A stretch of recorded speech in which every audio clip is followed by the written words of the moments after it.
بسم اللہ الرحمن الرحیم۔ میرے پاکستانیوں، یہ خوف کی فضا اسی دن کے لیے بنا رہے تھے کہ جب وہ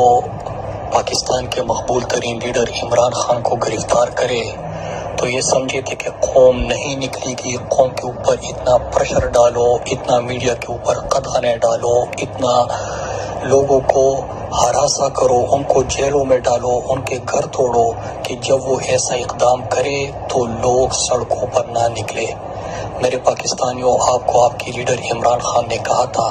کہ آپ نے خود فیصلہ کرنا ہے کہ گھر میں سہم کر، ڈر کر، بیٹھ کر ان کی غلامی تسلیم کرنی ہے یا آپ نے حقیقی آزادی حاصل کرنی ہے۔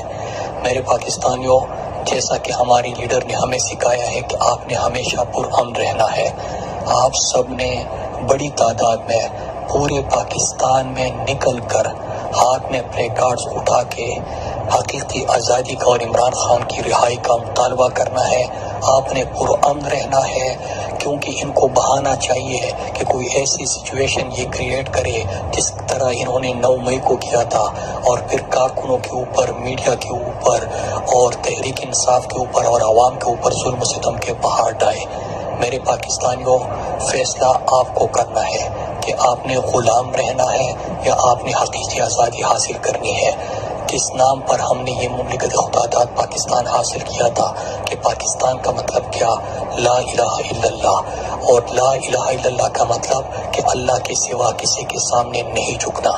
میرے پاکستانیوں، پرامن انداز میں اپنے لیڈر کے لیے اور اپنے ملک کی حقیقی آزادی کے لیے باہر نکلو۔ اپنے ملک کے مستقبل کے لیے، اپنے بچوں کے مستقبل کے لیے نکلو۔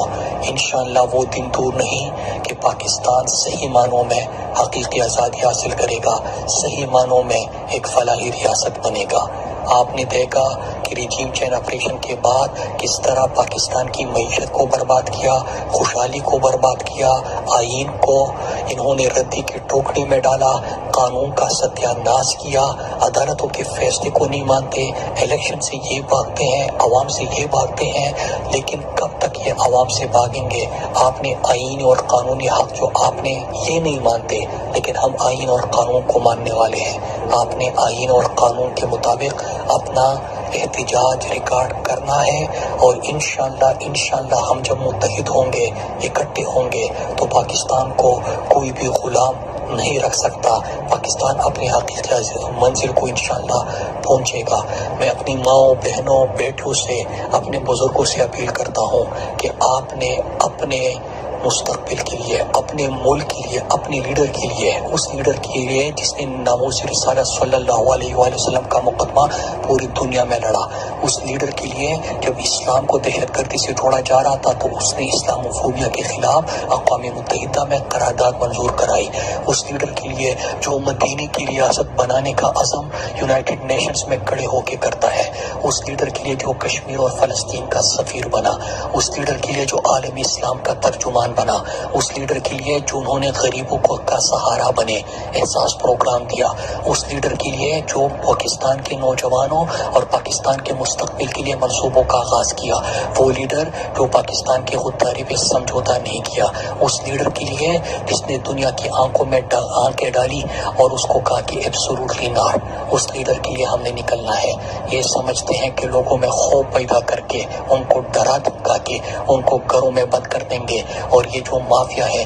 یہ پاکستان کے اوپر اس طرح حکومت کرتا رہے گا، اس طرح ظلم و ستم کرتا رہے گا۔ یہ نہیں ہو سکتا کہ ملک کے مفرور اور اشتہاری اور بگوڑا لندن میں بیٹھ کے منصوبے بنائے اور یہ تمام ادارے اس پر عمل درآمد شروع کرنے کے لیے پاکستان کے مقبول ترین لیڈر عمران خان کو، جو سچے ہیں، جو جانتدار ہے، جو امانت دار ہے، اس کو جیل میں ڈالے۔ آپ نے اس کے خلاف نکلنا ہے۔ عمران خان نے ساری زندگی پاکستان کا مقدمہ لڑا، پاکستان کے بہتر امیج دنیا تک پہنچایا اور اپنی زندگی پاکستان پہ نچھاور کی۔ آپ نے اب اپنے لیے نکلنا ہے، کیونکہ اگر یہ امید انہوں نے ختم کر دی تو پھر اس کے بعد اندھیرا ہی اندھیرا ہے۔